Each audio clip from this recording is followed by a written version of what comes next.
Hello, I hope everyone watching is having a fantastic day. My name is William, and this is part 1 of a series where I draw a landscape with colored pencils on black paper. I will do my best to explain what I'm doing, but if you have any questions, feel free to leave them in the comments section below.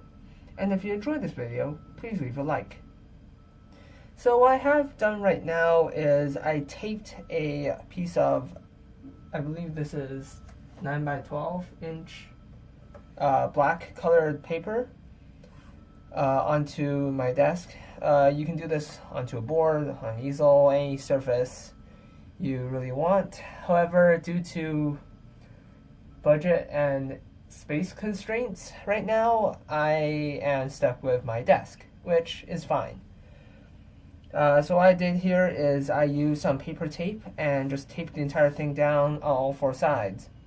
It's important to do it on all 4 sides if you are going to tape it, because just taping it at the edge, at the corners, doesn't really do too well if you're actually planning on doing something with the paper, like put water on it.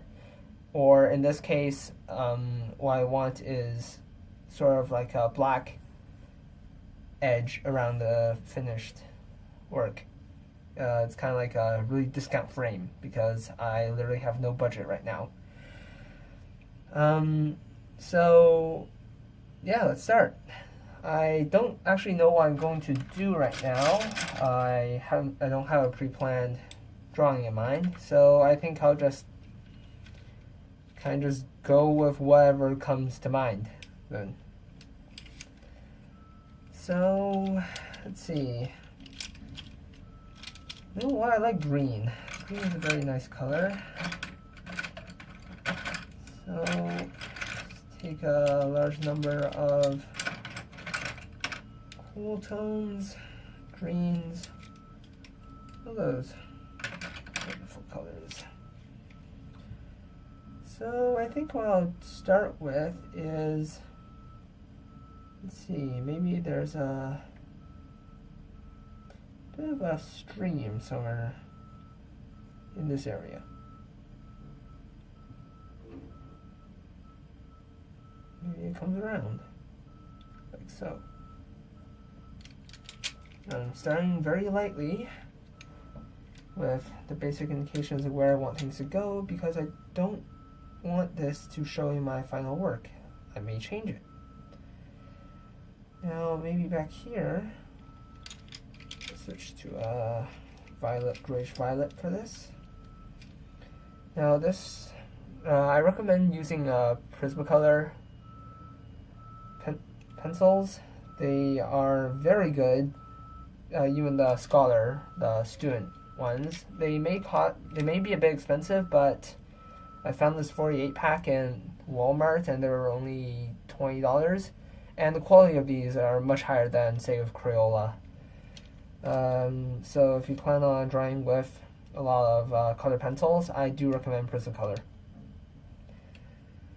So also, this particular violet color from the Scholar set is incredibly good for black paper drawings because it's a very neutral purple. So you can get away with a lot of things. That you can put this color in almost any scene and it will work. You can put it beside greens, you can put it beside blues, reds, all those colors you can pretty much all use that violet with. So let's see. So I think I'll do something with a mountain in the back, some trees lining the sides of a stream, and the stream. So start with the tree now. Dump pencils I don't plan on using right now. Always taking later. So start with some dark brown.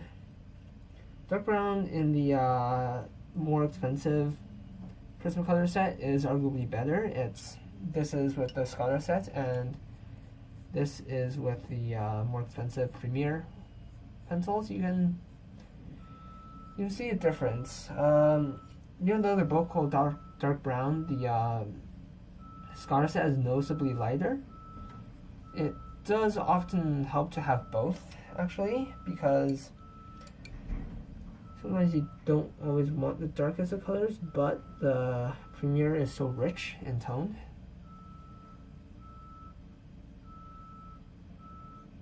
So right now I think I'll just draw a few tree trunks in this side of the bank. They're pretty close to us, but they're not close enough for it to take up too much of the image.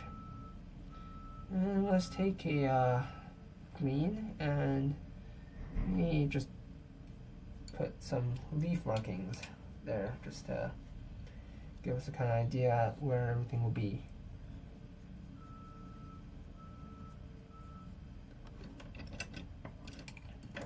Take some blue as well. Blues and purples work very well for night scenes.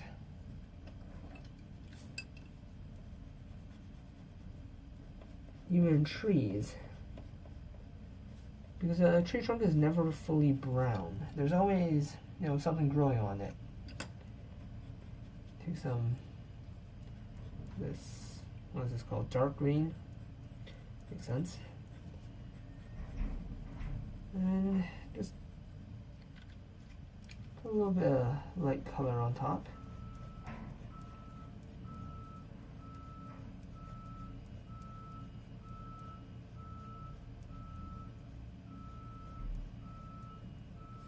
Some of the tree roots to spread out.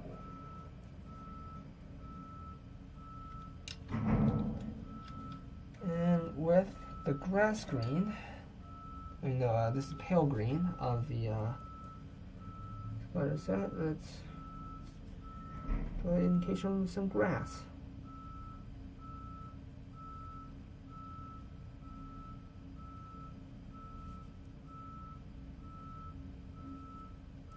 I think this will be a very green and blue focused landscape.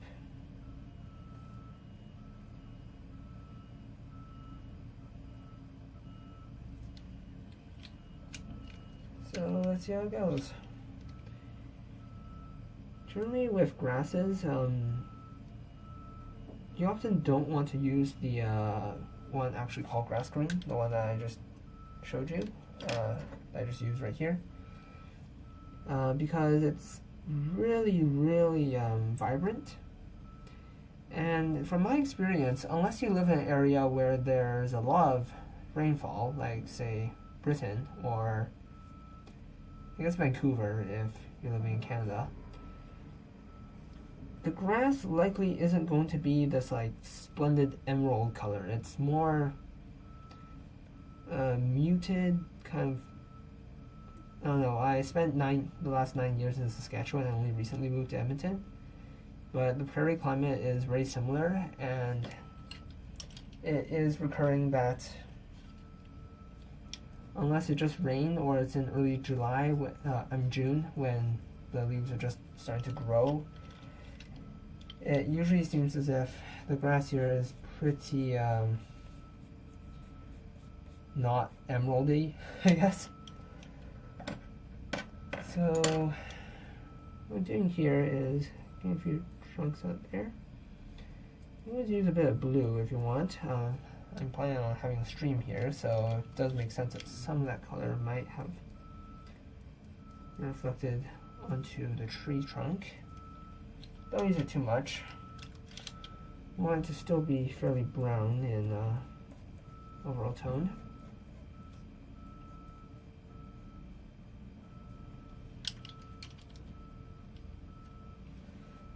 Now,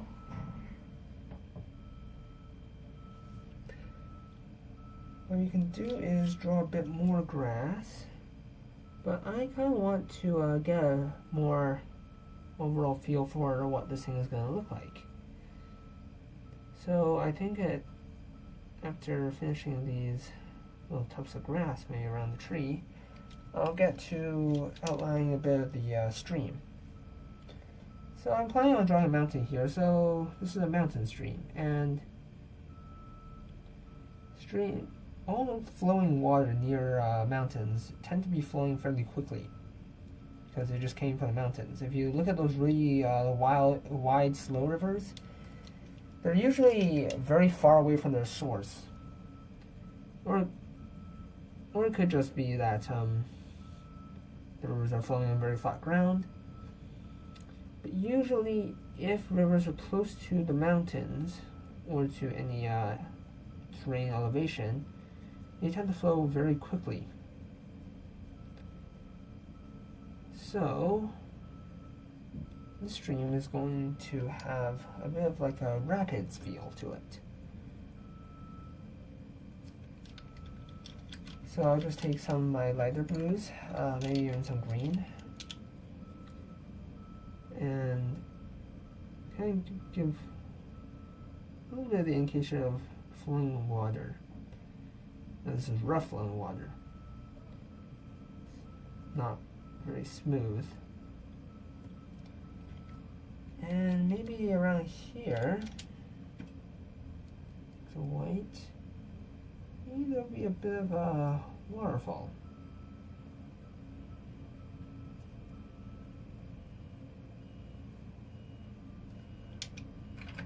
Let's use a different white. That one's gonna need some sharpening.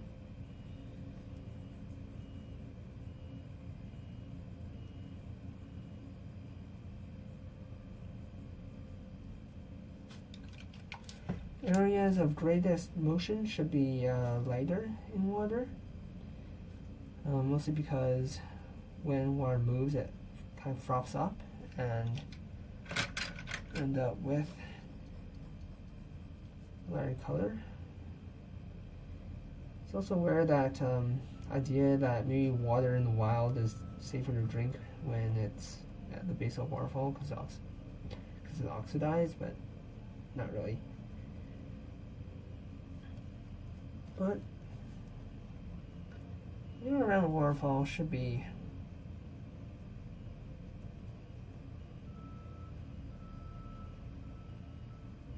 definitely a bit lighter and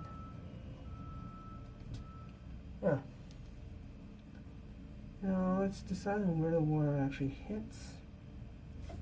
Probably around this line right here. I'm not using just white here, I'm also using some light shades of blue. White is not a color you want to have stand alone too much because white isn't really a color. Well, it is a color, but it doesn't have any warmth or coolness to it. It's just there, kind of. Now, maybe there's a rock in the stream, and it's right here where the waterfall is. So let's show the indication of that. And on this side, we still got some water pouring over it. The water's like trying to get over it, but it's not quite succeeding. So it just gives up and flows around.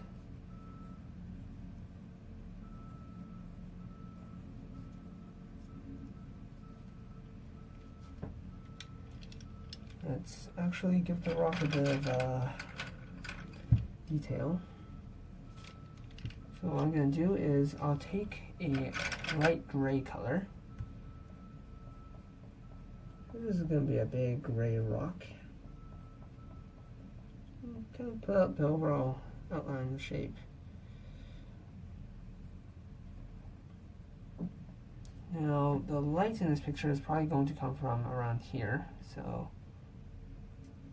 no. Just think there. Probably cover it with moon later. And maybe a little bit of white.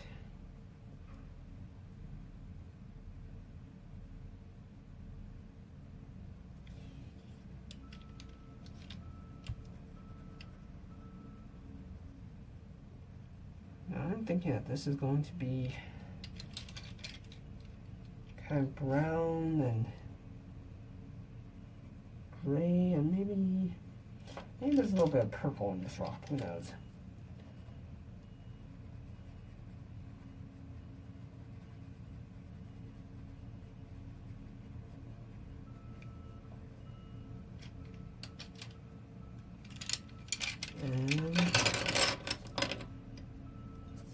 think I need to sharpen this purple, so give me a second.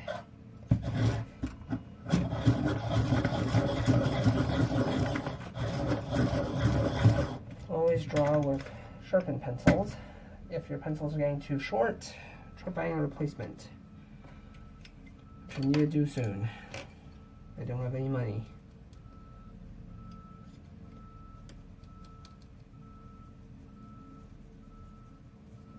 And let's continue drawing a bit of the water. So, the waterfall is still flowing over here, and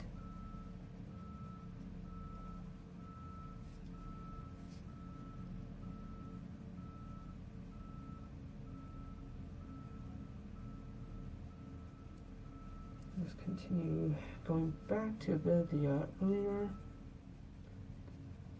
water we drew and connect it with the waterfall.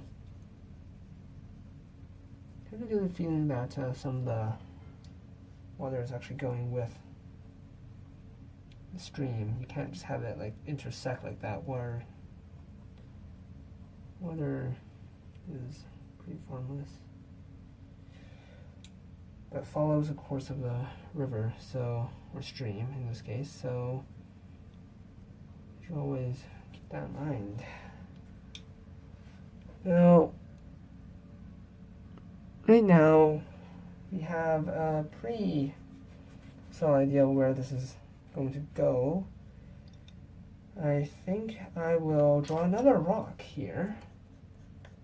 This one probably is much closer to us. It's really big as well, and it kind of makes up the bank on the side of the river, or the stream. And of course you can't see over it, so it'll appear that the stream is actually flowing beneath it, even though we don't have to actually draw a stream.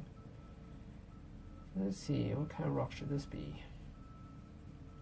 Well, it's probably very similar in coloration to the previous one, considering it's pretty much right next to it. You can assume that's the same kind of stone.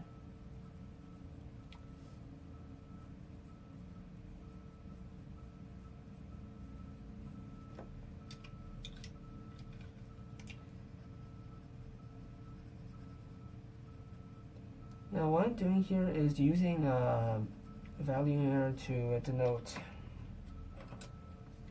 which side it's facing.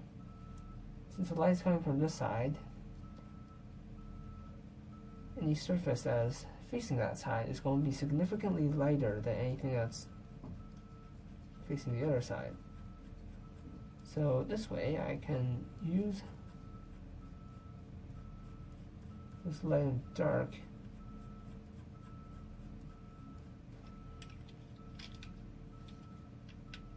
to kind of show where everything is. So on this side we got a bit of blue and maybe a bit of this grayish violet. As I said, this kind of goes so well with so many different other colors.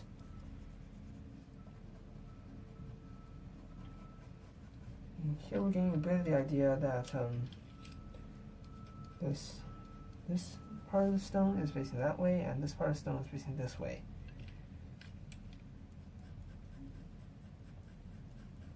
Let's continue with more of the rock. Now, this part of the rock could be a bit different.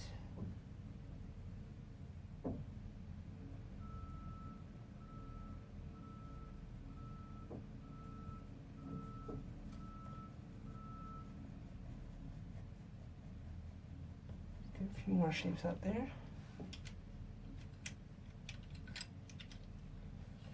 Use a bit of purple, sharpened it.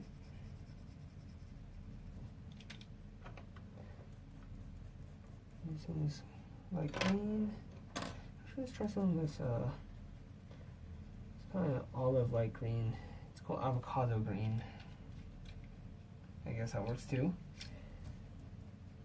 A bit of blue. Maybe a bit of blue on this rock as well. So now we have the basic idea of where the stone will be. Let's actually start on the other bank. So it's a good idea to start by getting a rough idea of where everything is and then getting into the more detailed areas. If you start with too much detail and then you end up not liking it, well, you can't really go back.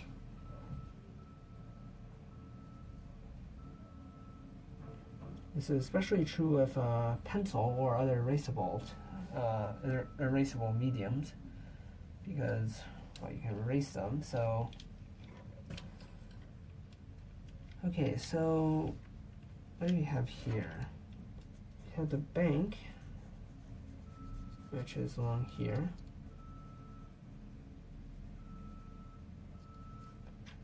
Right here, you probably have a bit of a drop-off.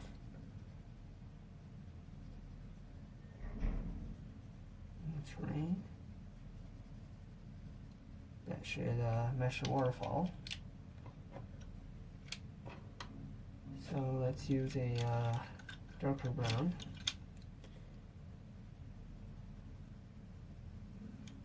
And a darker green. And notice with this grass, I'm using a large group of somewhat dull-ish colored greens. Like, I'm using this kind of yellowish green with this brownish green. Mostly because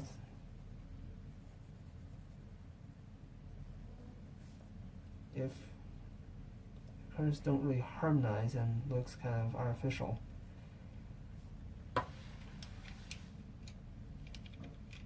Now, let's see. Maybe I have a large pine tree somewhere near here. Well, maybe it's not a pine, but let's see. The trunk. We have it being a conifer. Maybe not necessarily a pine. Maybe this pine's boughs start really, really high up. Let's take a few of these greens and layer on a bit of color.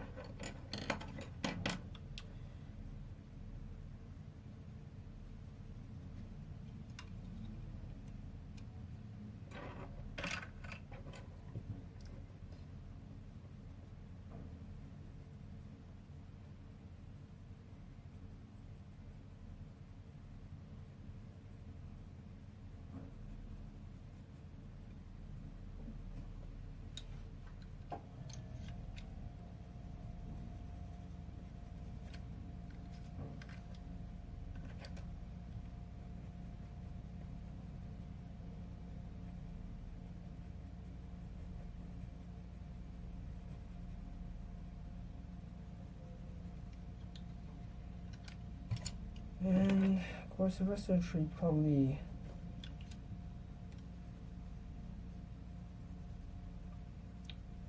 has more boughs pointing in different directions other than just to the side. Gotta think of 3D here. So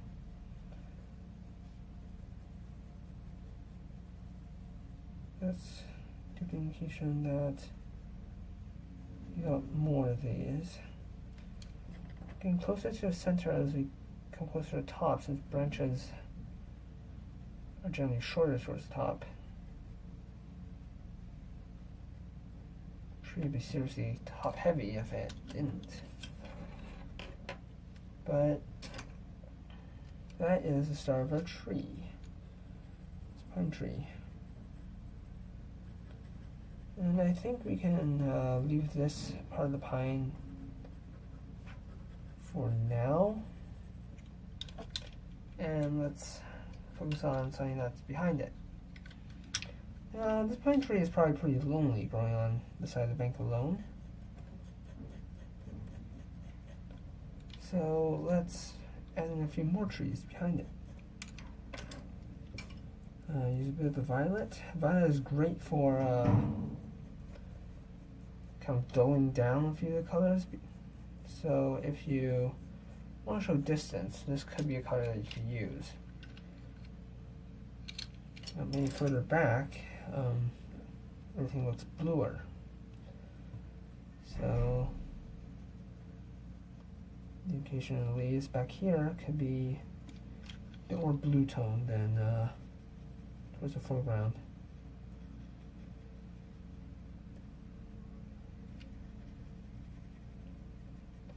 Of course, right now we're still just getting the basic idea where everything goes.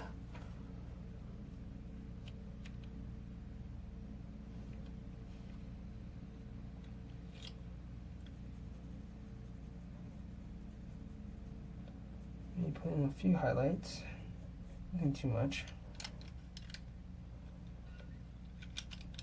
Now, right now we have to think of what can we do to make this kind of stand out a bit more. Right now we have a group of trees here, a group of trees here, a stream. Now what I think I'm going to do is have a large mountain near the center.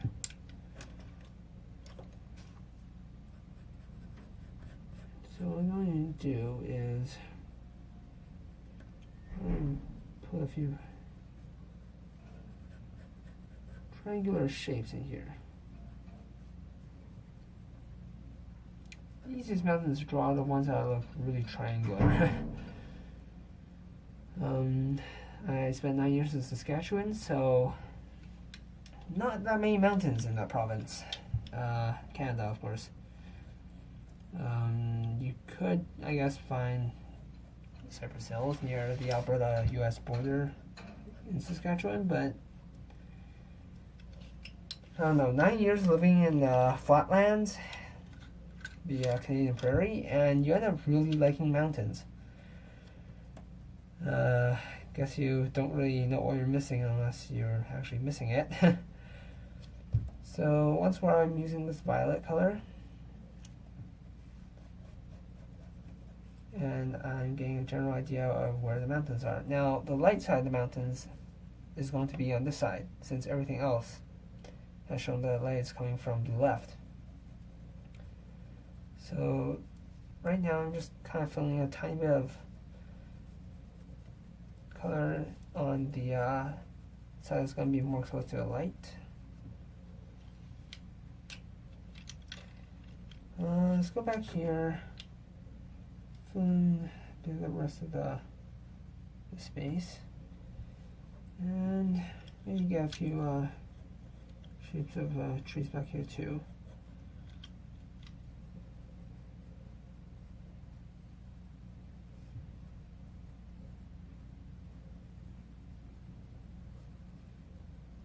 And there are some bushes on this side instead.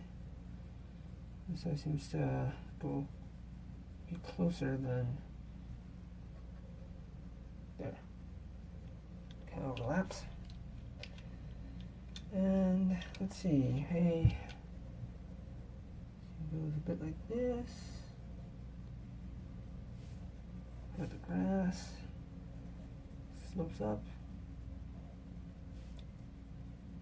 and the stream kind of follows this way before it kind of just goes behind this bend. And then we never see the stream again. Now, right now what we've done is we more or less established where everything is going to be in this landscape. In the next video, I will go into getting some detail into this drawing. I might finish the mountain, get some details into the trees, and get some of the most important areas which are finished. So for all those watching, I hope you enjoyed this video. Leave any comments in the comment section below. If you like what you are seeing, think about subscribing or giving this video a like. And I hope everyone has a fantastic day. Thank you.